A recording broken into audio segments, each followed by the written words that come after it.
From the heartland of the United States and one of the leading children's medical centers in the world, welcome to the Children's Mercy Kansas City Pediatric Bioethics webinar series. We invite international leaders to discuss critical and controversial issues in bioethics. Now, from the Bioethics Conference Center on the Adele Hall campus, here's Dr. John Lantos.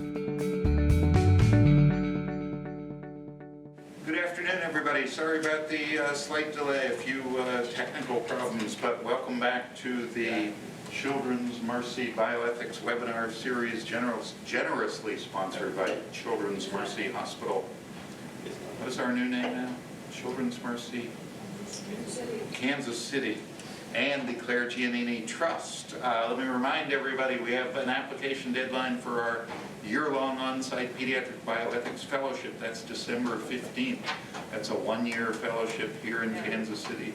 If there's somebody who wants to spend more time delving into pediatric bioethics issues, applicants for the certificate program should get those in by February 1st. We have some great webinars coming up on January 24th. Ann Hamrick, a leader in nursing ethics and a writer on moral distress, will be here to talk about moral distress in intensive care units. February 6th, Kelly Benham-French, a wonderful journalist and writer who wrote a book about her experiences having a tiny preemie. February 21st, Lainey Ross.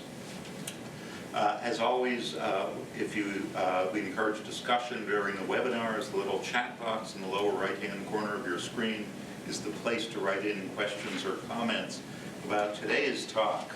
And with that as intro, it's a great pleasure to introduce Ray Devries, who co-directs the Center for Bioethics and Social Sciences at the University of Michigan. He has many interests in bioethics and medical sociology, including the regulation of science, the production of scientific knowledge, and the one I know most about, the medicalization of pregnancy and birth.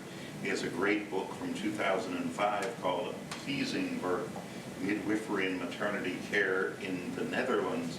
And today he's going to talk to us about the value of sociology for moral work. Welcome, Ray. Thanks for coming. Thank you, John. It's great to be here. It's a little strange to be talking to a room full of people and unknown people somewhere out there in the ether. But I am delighted to be here. And I'm eager to get some response from you about my thoughts on the value of my discipline, sociology, for moral work. I'm going to keep it general. I talk about moral work. And what I'm going to talk about is sort of a version of the classic is and ought problem, or the difference between normative and empirical work. And as a sociologist who works in bioethics, I'm often told, you know, Ray, you can't get an ought from an is. So do your best with empirical work, but that can't tell us anything normative. To which my response is, you really can't get an is from an ought either. There's something else going on there. In fact, I take it a little further and say, you can't get an ought from an ought without an is. And why do I say that? Because all oughts are created in the context of culture and social organization. So the idea that there's some kind of free-floating ought that just falls out of the sky, and then we see how that works in social life, to me, doesn't make any sense. So I could actually stop my talk right here. We're a little delayed, but this is basically the point I want us to think about for the next 25 or 30 minutes. You may be familiar with this article written about 10 years ago by some of my colleagues in Belgium, where they talked about the birth of the empirical turn in bioethics, and looked at the fact that bioethics at some point around the turn of the millennium started to say we need data on what's going on and not just normative conclusions about what should go on. And if you haven't read this article, I would recommend it, because I think they actually do a nice bit of sociology, because they ask what are the historical conditions that generated the turn to empirical work in bioethics. So essentially what I want to talk about today is this contrast between empirical ethics, which has gained some traction in the field of bioethics, and the sociological imagination. And I start with a little cartoon that I think illustrates this. You have to humor me. I find this to be funny, but I'm not sure everybody would agree with me. It has to do with Wonder Woman encountering somebody who's just stolen some money. She gives her a sock, tells him it's time for you to go to jail, and the crook says, "You did it." I was diagnosed with tumor-induced kleptomania, and when you hit me, all of a sudden I've lost my desire to steal. So here's your money back. Wonder Woman says, but you know what? You still stole the money, and I have to arrest you for stealing. And he says, wait a minute, that part of my personality is now gone. It's been killed. The part of me that's innocent is still here, and you're a hero, not a villain, right? And all of a sudden she recognizes something. Wait a minute. Pulls off his mask and says, you're a neuroethicist. At which point he grabs the money back, disappears, and she's standing there, should I punish you or what? And he responds, it's complicated, everything's complicated. So a little bit of a crazy cartoon, but for me it illustrates that empirical facts aren't enough to make moral decisions. You have to understand the context in which they occur. And I see this as a criticism of neuroethics, seeing a very limited view of what's going on with behavior and not thinking of the bigger context. So humor me, I think that's a kind of a nice description of what I want to do in my own work. So what do I mean by the sociological imagination? Here I draw on the work of an American sociologist who wrote in the middle of the 20th century named C. Wright Mills. That's his picture there. And in his work, he was worried about sociology. And he was worried about what graduate students were learning about sociology. And he said, to exercise your sociological imagination is less than grand theory.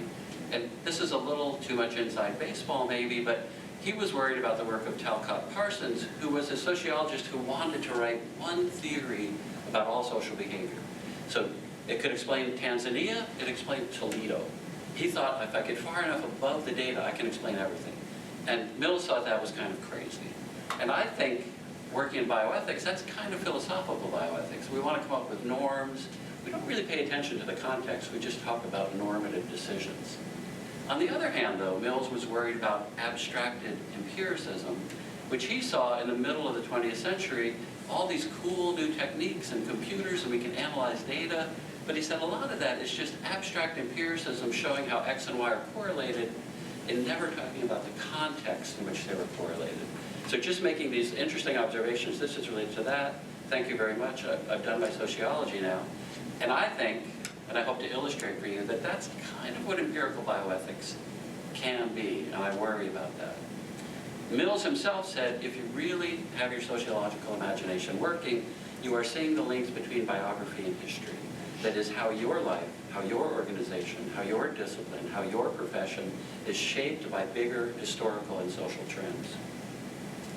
Quickly, I also draw my ideas from the work of Peter Berger, who wrote a book called The Invitation to Sociology, where he said, if you want to think like a sociologist, I realize I'm giving kind of an intro to social lecture here, but I hope it refreshes your memories. If you want to think like a sociologist, there's three things you have to keep in mind. You have to be somebody who debunks. So if somebody says to you, gee, isn't it great that bioethics emerged on the scene because medicine and medical research are much more ethical now? Your first instinct as a sociologist is to say, really? What's really going on? Secondly, sociologists relativize by saying what you see here and now wasn't true then and there. That things are different geographically and historically. And when you start to do that, you can see what drives organizations, what drives social behavior. And finally, and this is one I feel is an important point, is sociologists are unrespectable. By which he means when they look at social life, they look from the margins rather than from the center. So if you want to know how a factory works, you don't ask the manager, you ask the line workers. If you want to know how a hospital works, you don't ask the doctors, you ask the nurses, you ask the orderlies, you ask the kitchen help. There's where you find out about how the organization is working. So this is the general tone of what it means to think sociologically about anything. I want to talk about how it applies to ethics. One last thing, another thing that motivates me, and I think this is really relevant to bioethics, is that sociologists take the perspective of the outsider. And I get this from the work of Georg Rimmel, who wrote a beautiful essay called The Stranger, where he talks about the role of a stranger in social life and in social organization. And he says this, the stranger is not radically committed to the unique ingredients and peculiar tendencies of the group, and therefore approaches the group with objectivity. Now, why this is related to bioethics is this is a funny thing we do together, we bioethicists. I know so many people who work in centers for bioethics, who publish in journals of bioethics, and you ask them, are you a bioethicist? And they'll immediately say, oh no, I'm not a bioethicist. I'm a philosopher. I'm a sociologist. I'm a pediatrician. People, interestingly enough to me, kind of deny the label of bioethicist, and maybe it's because they're trying to keep this attitude of objectivity, this kind of strangeness. And Zimmel goes on to make the point, being objective doesn't mean you're passive or detached, but it's this weird combination of distance and nearness. You're in the world, but not of the world. You're indifferent, but you're involved, and it gives you a really unique view on what's going on in those social worlds. And I had to put this in, because I find this to be true. A stranger often acts like a confessor. When you're a stranger, when you're in the setting and people know you, but you're not part of the setting, people are willing to share with you things that they might not be willing to share with other people they work with. So all these things are part of sociology. Now, why I love sociology, just a few quick examples, is I was introduced to sociology as an undergrad, and the thing that impressed me was when you think like a sociologist, you see everyday things in a completely new light. And I compare it to pulling a rabbit out of the hat. And one example from my childhood is Rocky and Bullwinkle. We don't have sound on this video, at least I can't hear it. Maybe you guys out there can hear it. But that's fine, we can live without the sound, because if you're familiar with Rocky and Bullwinkle, you know that what happens here, and it happened on every show, is Bullwinkle was going to pull a rabbit out of the hat, and every time it's a tiger, it's a lion, it's something unexpected. And for me, sociology does that. It's like you go into a setting and you find unexpected things. So for example, Robert Merton, he talked about the manifest and latent functions of social activity. So here's somebody doing a rain dance. If you ask that person or the people around, what are you doing? They're saying, we're trying to make it rain. That's the manifest function of a rain dance. But Merton noticed our latent functions as well, that the rain dance creates solidarity and cohesion in a group and confirms belief. And it has all these things that are going on that participants may not notice. Another good example, this impressed me as an undergrad, prisons and hospitals. Most people think they're completely two different institutions, but Parsons pointed out these institutions serve the same function in society. They take somebody who's deviant, isolate them away from society, rehabilitate them, and prepare them to come back into society. And then Irving Goffman, much more of an ethnographer, said another thing about these institutions is they take away your identity. They become total institutions. So in both places, when you enter, you're given a uniform. They take your clothes away, your unique identity, and give you a prison uniform, a jumpsuit, or a hospital gown, which we all know about. They feed you the same kind of food. They put you on a schedule. Your life is no longer your own. And so these two things, which you might think, prison and hospital, what do they have in common? They actually have quite a lot in common when you see them sociologically. And then finally, an example from Peter Berger, comparing physicians and strippers. Really? Well, how are physicians and strippers alike? Well, his point is both of these professions use ideology. American physicians, now Berger was writing in the 60s, believed in the ideology of fee-for-service medicine as providing the best quality care. A burlesque stripper says, I'm not a stripper, I'm an artist. And so Berger notices that similarity between these two professions. So quickly, so that's my introduction to sociology. How did I get my interest in bioethics? What's my own biography and history?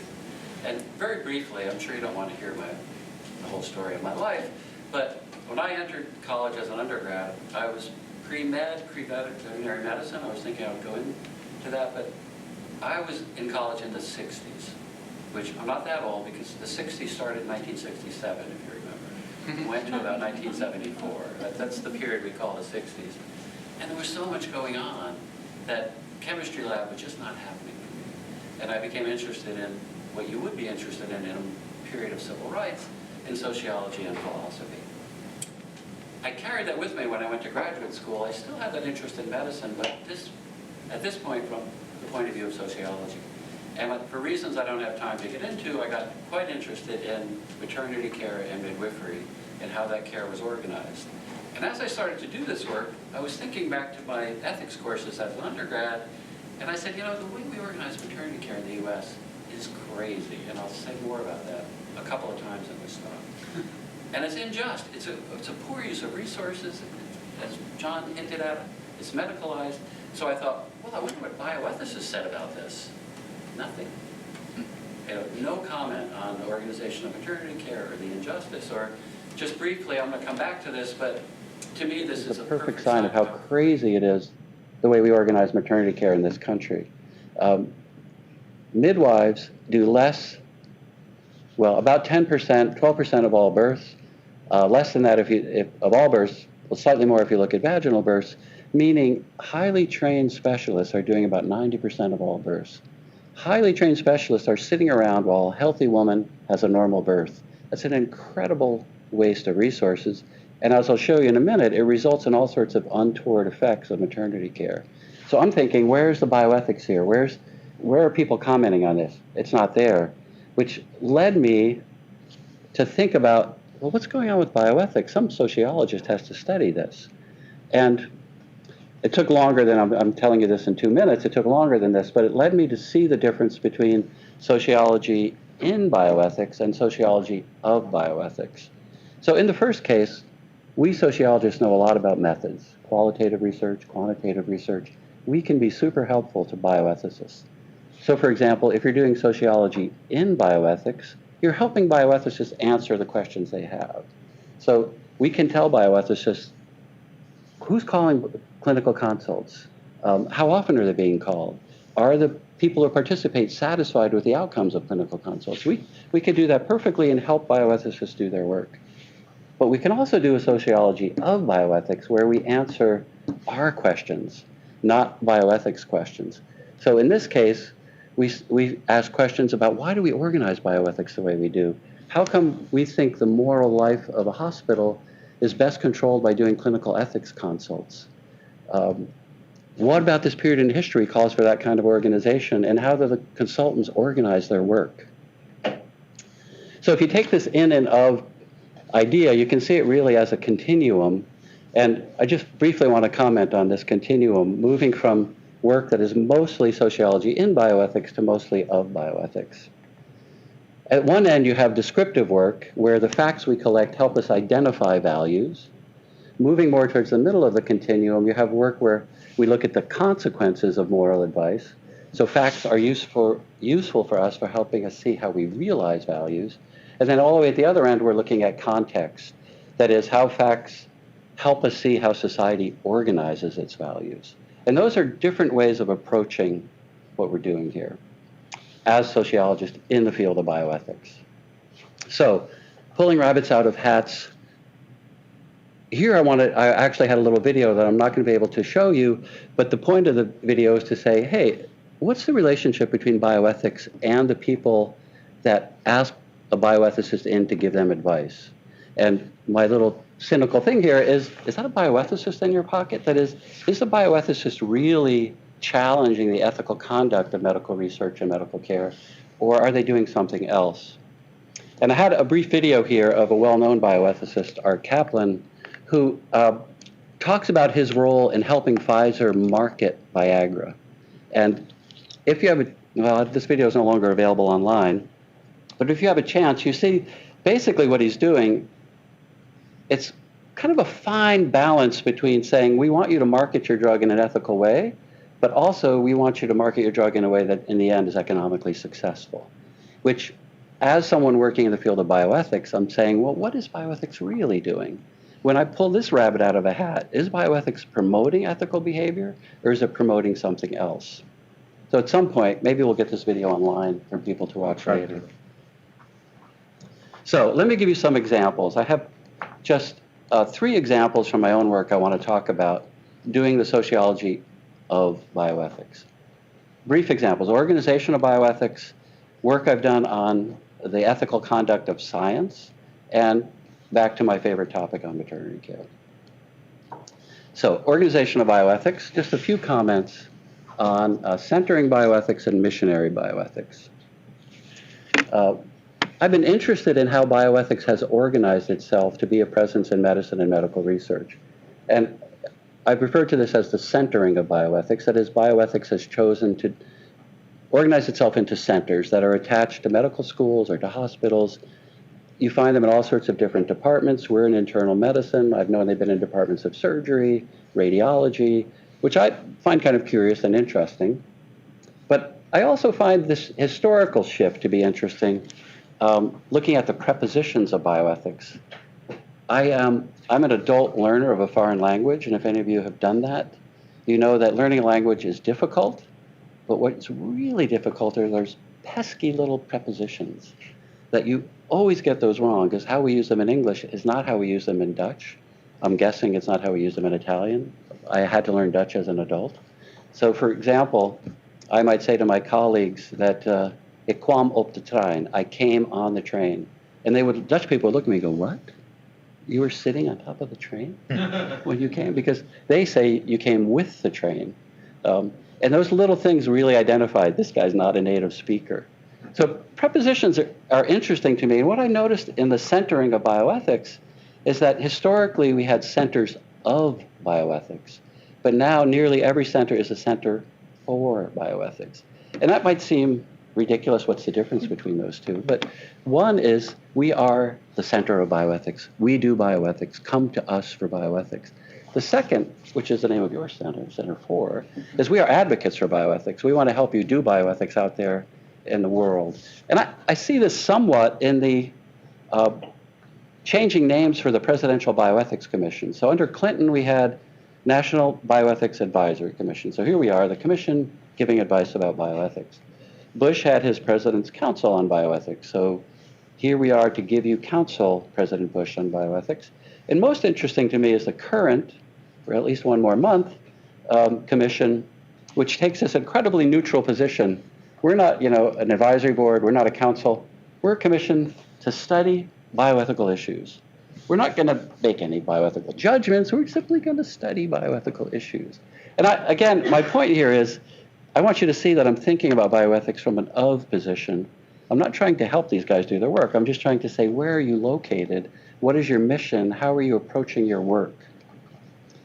Another area I've been interested in is the export of Western bioethics outside of the West or the global North to the global South. And I realize I might be on some touchy ground because I know you have people in your certificate program who come from outside of the West or high-income countries. But I did a little stint in Belgium where I was working with students from the developing world who came to Europe to get a master's degree in bioethics. And in talking to them, I noticed there's a real lack of fit between what they were being taught and what they would encounter in their home countries. So there were several lectures on in vitro fertilization and the ethics of reproduction. It's like, guys, this is not going to happen when they go back to their countries in Africa. But nevertheless, they were being taught this. Furthermore, there was hardly any, I'd really say none, no attention to ethical traditions that these people brought with them to Europe. No talking to them about, well, what are the moral traditions in Tanzania or in Ghana? Tell us about that, and how do they fit together with the traditions that we have in the West? What can we learn from you that would help us do our work better? And so I started talking about missionary bioethics, which not all bioethicists liked. I don't think they like to see themselves as missionaries. But I think the comparison is kind of apt. And again, I've written a lot about this. I'm doing this in 3 minutes. Both missionaries and bioethicists who go outside of the West have noble intent. Typically, they are there to influence what's going on rather than to be influenced by what they're seeing. And often there's unwitting harm. It's not intended, but there's unwitting harm. I'm particularly interested in culture, and just to give you a flavor of what I was seeing and maybe why I see the world this way, a story from my childhood. I was raised in an evangelical household, going to church every Sunday, and often we'd have missionaries come and tell stories of being out on the mission. And there's one story that stuck in the mind of a 12-year-old boy, and it's about a missionary who tried to get the women who were helping him in his house to wear T-shirts. They came to help him as household help, and that was true in their culture. They wore nothing above the waist. Now, this is a guy from the United States, a conservative Christian. It's like, this is a problem for me. But he was hip. He said, look, I know that's your culture. So he said, if I could give you T-shirts when you come to my house, could you just please put the T-shirts on? And I know it's my problem, it's not yours, but I live in a culture where we think differently about breasts, and it's giving me problems, and I'm concerned about that. So the women, being very obliging, took the T-shirts, went home, came to work the next day. They had the T-shirts on, but they had cut 2 large holes for their breasts. Because it's like, breasts don't belong under covers, and we have babies and we have to feed them. And it's like, and I sometimes wonder, I mean, the analogy, and it's not perfect, but I wonder if bioethics is the t-shirt, that we're trying to take our Western bioethics and put it on cultures without giving them the opportunity to adapt. I've written some about this in this reference here. And then another thing that struck me, if you look at the history of missions, the idea is you're bringing the gospel somewhere. And for Christian missionaries, that was the Bible. For bioethicists, it's our Bible, the Belmont Report. And in mission work and in bioethics work, what's happened is as converts are made, this new awareness arises. That is, there's something cultural going on. It would be much better if we brought people here and let them go back and be the missionizers. So there's this movement in the beginning of the 20th century in mission work called the indigenization movement. Let's bring people from these countries, train them in our seminaries, and then send them back because they're way better equipped. And you find actually that in bioethics we're doing the same thing, right? We have the Fogarty programs in the United States. The program I was working with is the Erasmus Mundus program, bringing people to the West, teaching them ethics, sending them back. And the Wellcome Trust does the same thing. So this similarity is interesting to me. And also, again, the reason to give you these illustrations is I'm trying to let you see what it means to think about the sociology of bioethics rather than in bioethics. 2 points worth noting, and I'm back to Merton with manifest and latent, is the manifest point is unreflective bioethics is not always a force for good, in spite of what we think. And really interesting article by a sociologist, Carol Heimer, where she talks about wicked ethics and how bringing a bioethics to Southeast Asia has actually done harm rather than good. The latent point is, and I want to point this out, that I don't want to label missionaries as being harmful. Missionaries do excellent work, as do bioethicists who go outside of the country. So I want you to keep those two things in mind. Second example, cheating scientists. Some of the work I've done has been in the field of research integrity. That is, what makes for scientists with integrity and what leads scientists to cut corners, to cheat, to falsify, to plagiarize, to do other things. So together with colleagues in Minnesota, when I was working there, we did a survey of NIH-funded scientists. We asked them to self-report misbehaviors, and we collected a lot of other information about where they were working, about their departments, who was mentoring them, what kind of courses they had had on research integrity. And this was the stunning finding. We got this publication in Nature. We found 33% of our respondents reported that they had done at least one of 30 kinds of misconduct. And I can give you the reference later. I don't have time to get into it, but a startling amount of misconduct. More among mid-career, you might say more jaundiced scientists than among young scientists. This was actually, by the way, I'll announce it, my 15 minutes of fame, because this report, being so stunning, got picked up by the New York Times. Look, there's my name. Better yet, though, I had a daughter who was doing a year in France, and she found this without me telling her. I actually got mentioned in Le Monde, as if I could speak French. Historiquement, les professionnels comme le public. I don't speak French. So here's my 15 minutes of fame. But why I point this out, not just to pat myself on the back, is I went to the ASBH meetings and presented my results, and there was a stunning lack of interest in what I had found. And again, thinking about the organization of bioethics, why do we not care about research integrity? But we have two fields. I mean, I'm still interested in this. There's a whole field of research integrity that doesn't overlap at all with research ethics. And research integrity, if research is done without integrity, it can harm people, just like people can be harmed by insufficient consent or things being done. But somehow there's no interest. So I give this brilliant talk at ASBH. A well-known bioethicist comes up to me afterwards. Hey, Ray, that was really an interesting presentation, but we don't care. There's nothing intriguing. There's no dilemmas here. It's just simply wrong. People are doing wrong things. Fine. We just have to teach them to stop doing those wrong things. So somehow that's always interested me that these two fields, which should be allied, are not allied at all. A second point that comes from this research is thinking about the organization of science, like we might say the organization of medicine, and how that generates certain behaviors. So one quick example from our research. We asked the people we surveyed about how much mentoring they had gotten. And we asked about 8 different types of mentoring. Are you getting help on how to write a good grant, get financial support, emotional support. And we also asked, have you had mentoring in how to survive in science? And this is the one I want to call your attention to.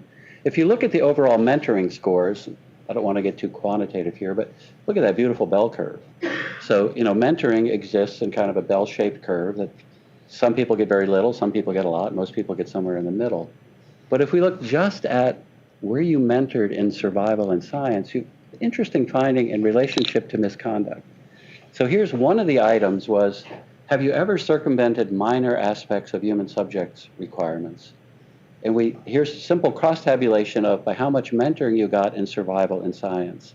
And you can see the more mentoring, the more likely you were to self-report that you had circumvented minor aspects of human subjects requirements. Now, we've had compliance officers look at this study, and they said, what do you mean minor aspects? There are no but nevertheless, to me, an interesting finding about how the way we organize and finance science can actually generate misbehavior. So we come to the conclusion that misconduct in science isn't about bad apples, but it's actually about the way we organize science. And it requires us not to just weed out, oh, you weren't trained well enough by your parents, but it's how are we paying for science? Are we training too many postdocs? We did focus groups before we did the survey, and one person said, PhD students, they're the reagents of science. We just use them to get the work done. We don't really care about their future. But if you create too many scientists, there's too much competition for money, people cut corners. Okay, one last example. I'm nearly through here on the ethics of maternity care.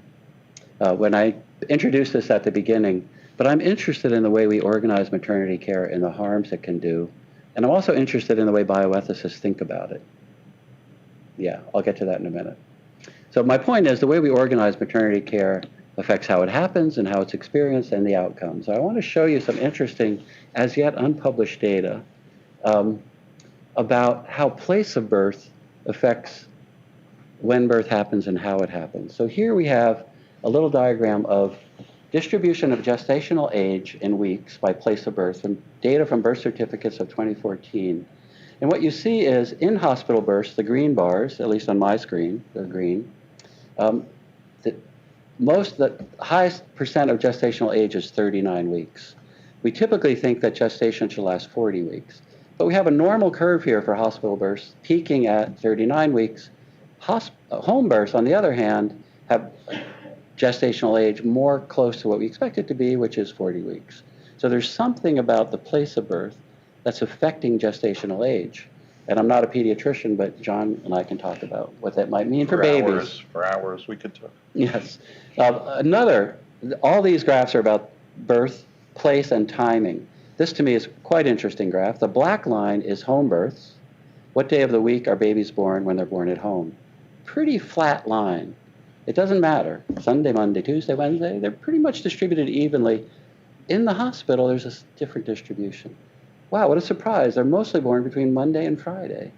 And you might say, well, that's about C-sections being scheduled. But you see there are two lines there. The red line is vaginal births. So it's not just surgical birth that's driving this kind of curve. Now, one last curve. This is time of day for home birth and hospital birth.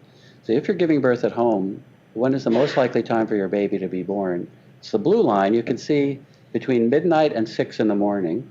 It tails off during the working day and then picks up again at night. In the hospital, again, no surprise. That's the working day.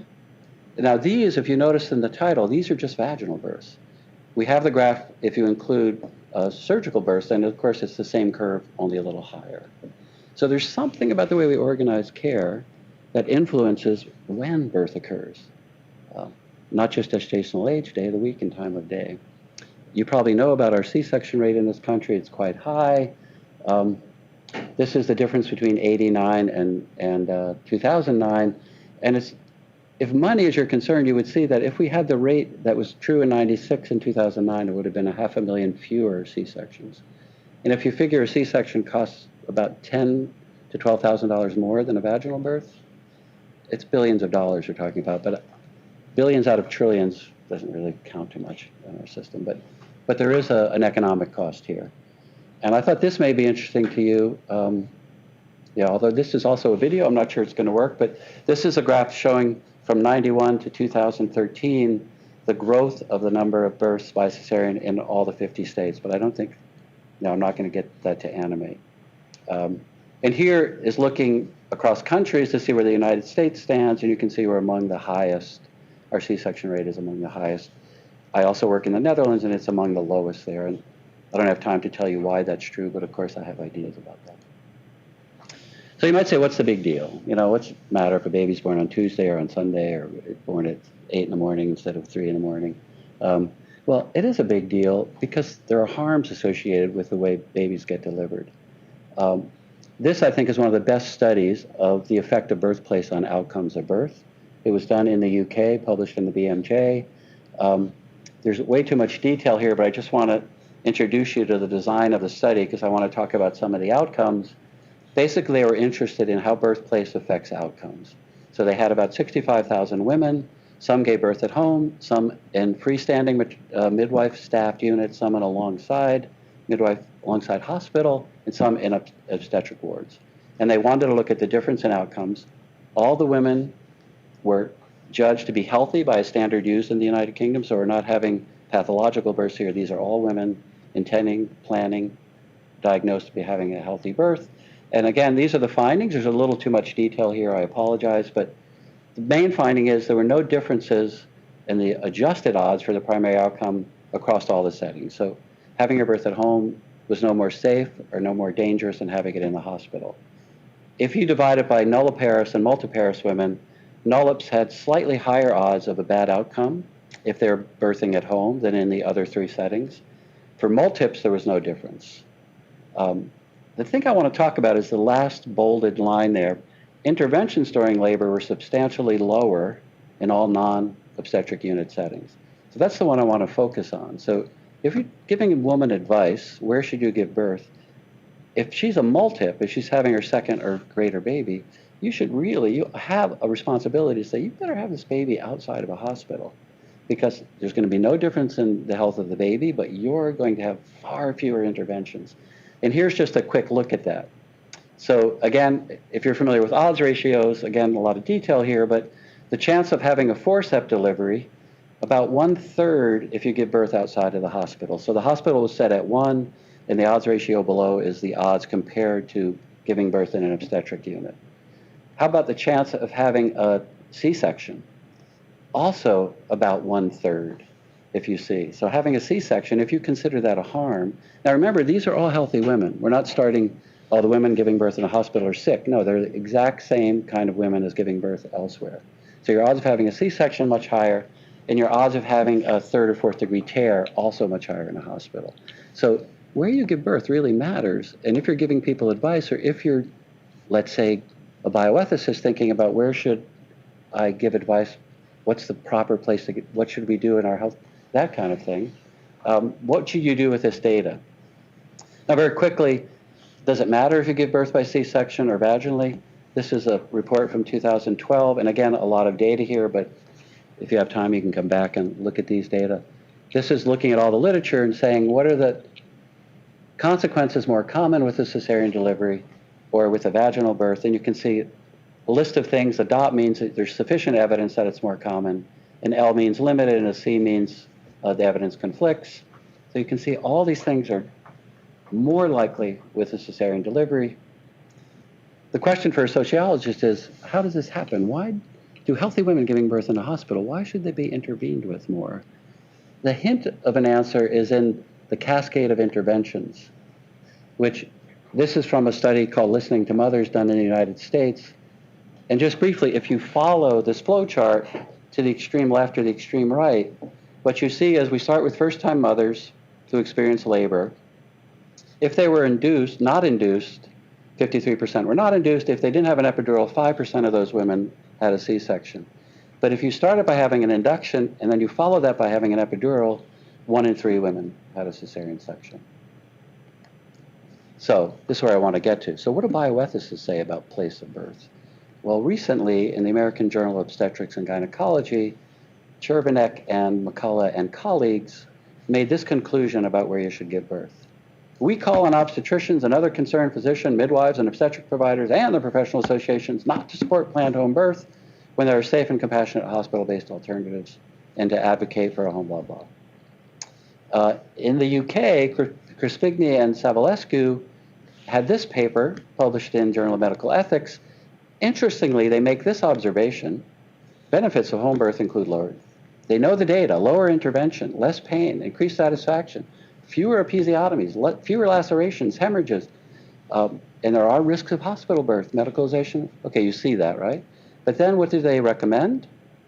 Carers should recommend strongly against planned home birth. Oh, sorry, that got misplaced, but they cite the Chervenek study as their evidence for that. That's the footnote 38 there. And try to persuade women not to have their births at home. And then they make this observation, which really annoys the sociologist. Home birth decisions may also be influenced by what is fashionable or the latest cause celeb.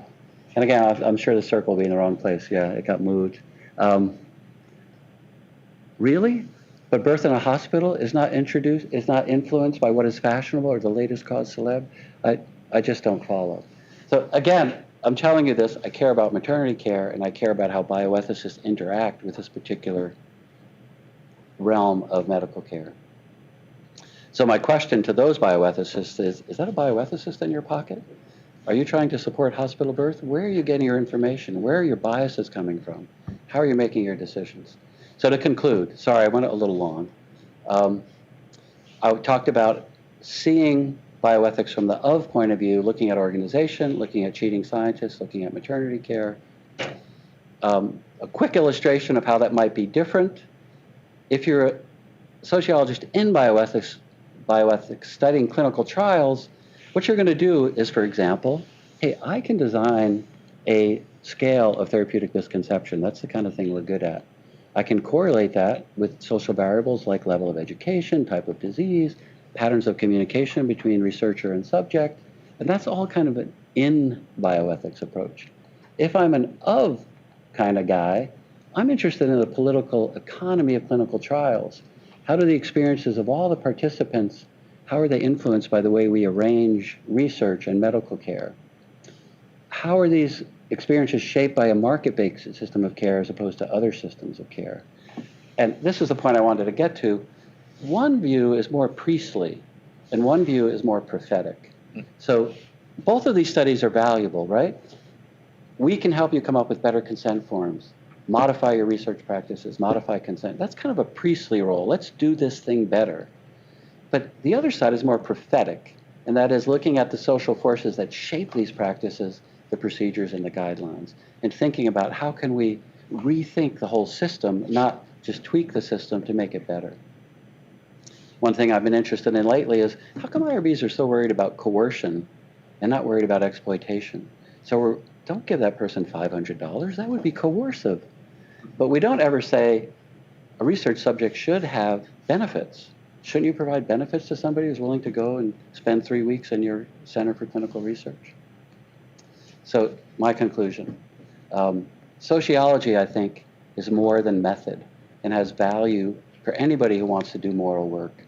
And yes, we need empirical ethics, but we also need moral sociology, a kind of sociology that questions the definitions of morality, looks at the conditions under which moral decision-making occurs, looks at cultural power of medicine and how it influences ethics, looks at the consequences of moral action and the way ethics gets used for good and, I hesitate to say, but for ill. So I leave you with this little bit of poetry to get to the humanities side.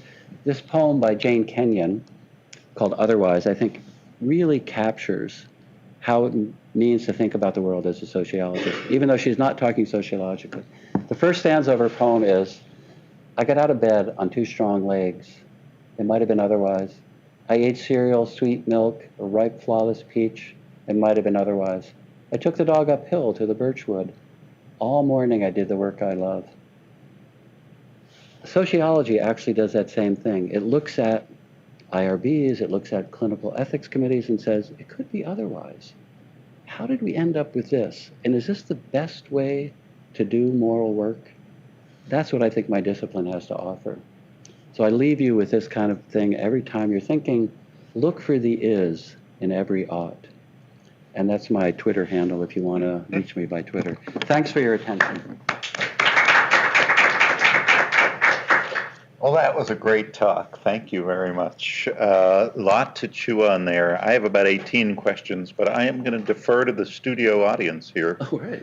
to see if anybody has any questions to start with. So I wanted to ask you, with the rate of interventions and so on in hospital births, I was thinking about the risky shift or choice shift, group polarization. Is there evidence that there's something about hospital medical culture that is very risk averse, and that's exacerbated by the fact that we sort of sit around and talk about this together and end up with decisions that are even more risk averse? Yeah, no, I think risk, I have a graduate student in the Netherlands that's looking at this whole concept of risk and thinking about birth not as a normal life event, but as a risky event. And I didn't get into my work in the Netherlands, but I was particularly fascinated when I first went over there and looked at their maternity care system that they did not use the word risk. They talked about physiological birth and pathological birth.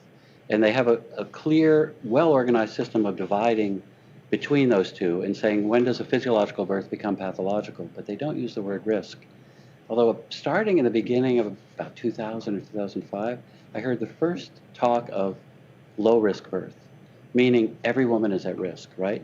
So I can say to you, you're going to have a low-risk birth, but that immediately puts in your head, oh, this is risky. And so my analogy that I've used sometime, I think it's good. People kind of laugh at it, but I think there's some truth to it. Could you imagine an airline saying, take our low-risk flight to Paris? Of course they would never say that, but of course flying is risky. But we never frame it in the terms of risk, right? And so I do think this framing of birth as risky leads to these kind of interventions. And there's some research on, here's a woman giving birth in the hospital, her labor's going on quite long, you know, we can do stuff. And if your labor too long, there could be risk associated, so let's induce. And I mean, you saw that flow chart. So then you induce and the woman says, wow, these contractions, I can't take it. Hey, we'll give you an epidural. Once you've induced and given an epidural, that woman's chance of having a C-section, even though she started as a healthy woman, much higher. So risk is, and we live in a kind of a risk culture now. So risk is really key to this.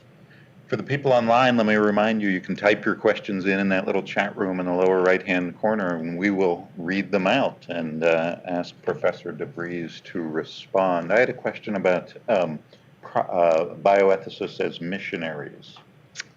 And that's sort of a question about how value neutral you are as a sociologist. Completely. We've had 3 cases now. I added a series for pediatrics called Ethics Rounds, where people send in cases that they found morally troubling.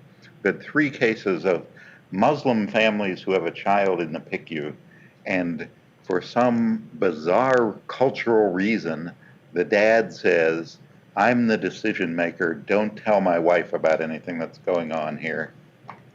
That's how we do things. And American health professionals are deeply troubled by that and usually make a rights-based argument that the mom has a right to know. Does she? Wow. Why did I come? And why did I talk about? No, I think, you know, another one of my pet peeves I didn't get into, if I had another hour, I could, is the focus on autonomy. So I think you're kind of getting at something about autonomy, right? Mm-hmm. The mother is an autonomous person with the right to know. And my pet peeve is about how, going back to our Bible, the Belmont Report, it talks about respect for persons. Mm-hmm. And that got translated into respect for the autonomy of persons, which got translated into autonomy. And in those kind of cases, and I have a colleague, we've written a little bit about this kind of case. What do you do when culture is pulled out? It's like, that's what we do in our culture. And it's not an easy answer. I'm totally avoiding your question, as you'll see, but I think you have to start. You're doing that very well, then. Oh, good. Thank you. You have to start with this idea of what is the duty of respect for persons require me to do? And it's really tricky, right? Because it could be just some patriarchal, obnoxious dad where the mom has insisted, I'd like to know, and he's denying her the right to know. But you know what? That takes respect for persons, that takes time to try to get in there and understand what's really going on here. And respecting persons does mean respecting their cultural values. So I think just immediately saying she has a right to know without doing any other work on trying to figure out what's really going on, which takes time, I think that's what has to happen. It's easier for me to say sitting here, not in a clinic, not having to make that call. You have some comments? I have a question of my own. Throughout, I loved your talk, and throughout it, I kept thinking of the work of Hilde Lindemann on bioethics being a gendered field of study, and that can help explain a lot of what it focuses on and chooses not to focus on, and that sort of thing. And one of her observations is that, you know, American medical culture skews masculine. The subfields of medicine that have the most prestige and status are those that are most technological, most interventionist, and they even tend to be occupied by males more than females, so surgery and these sorts of things. And bioethics, as a field in a hospital, tends to be looked at as a feminine sort of, touchy-feely conversation kind of thing. And so it skews feminine, but in order to get status, it has to sort of act masculine. And so she has a description of why it chooses to focus on issues with technology, end-of-life decision-making, these sorts of things, but it ignores lots of practical everyday things that are actually really important.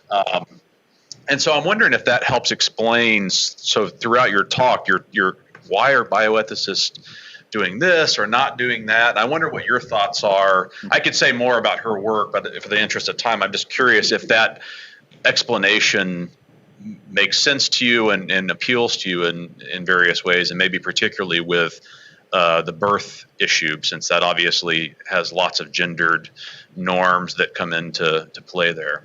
I think that I don't know what much more I can say, but I mean, one of my concerns in looking at bioethics from my point of view is the ignorance of everyday ethics. And it is, the dramatic, the beginning of life, the end of life. It's not so much the everyday things that happen in a clinic and how those judgments are made and what's going on in terms of those sorts of things. So you're right. I mean, if I hadn't thought about it, you helped me think about my own work, even though I am totally value neutral. That's the kind of theme that runs through all these things. It's sort of the everyday work of medical research and healthcare. Instead, we focus on these big, and I mean, those are obviously those big end of life, beginning of life create these questions, but it's a small part of what healthcare and medical research does, and there's a need for right. And Howard Brody has really built on Hilde Lindemann's work in his book, The Future of Bioethics, and he has, all this like pay for performance and how much that structures all decision making within a hospital, and yet bioethicists don't really say anything about it much except in passing. And it's not, and you'll spend all this time on decisions that are ultimately very rare and not most people's, central to most people's work. Another point is the work. I was just thinking about a discussion I had with the director of clinical affairs at Michigan. The work gets routinized. So he and I met at a party, totally social event, and started talking about informed consent. And he said, we just spent a lot of time reworking our consent forms, and we think they're much better. And I said, as someone who's been a patient in our system, have you ever seen how consent is gotten? I mean, this is now everyday ethics, right? It's like, what happens when somebody's giving their consent for a medical procedure? Well, I'm sure it might be the same here. You're typically in a gown. You have an IV in your arm. The medical resident comes in. They hand you a form, and they say, if you just sign here, that'd be great. Do you have any questions? And it's like, you can have the most beautiful, well-designed, ethically sensitive consent forms, but when somebody comes in to consent you, another one of my pet peeves, because I can give my consent, I can't be consented.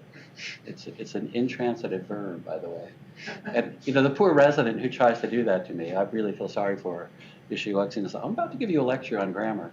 But it's that kind of everyday thing that I think ethicists ignore. It's just like, let's get the consent form right.